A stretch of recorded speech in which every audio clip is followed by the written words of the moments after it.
ए जी जाके पनीर ले आई तो। पनीर कोनो खास बात बा का?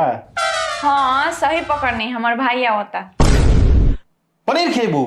इतना महंगा पनीर आवेला? जा चुपचाप करेले बना दो जा। लागता हमरा दिमाग लगावे के पड़ी। ओकरा साथे न हमर बहिनो आवता। आए यही से कही कि हमरा घर पर आज कोयल काहे बोलत रहलक। तब तो मिठाइयो ले आए के होई हो। हाँ जाए ले आई जल्दी। ठीक बा, ले आओ तनी। लो और फोन करके पूछ ली हो कि तार बहन कहाँ पहुँचली? मतलब भाई कहाँ पहुँचल? रास्ता में बा होते बा, लेकिन हमर बहिन नहीं खियाओ। काहे? माई मना कर दे रखी। सुबेरे कोयल ना कौवा बोलत रहलक शायद।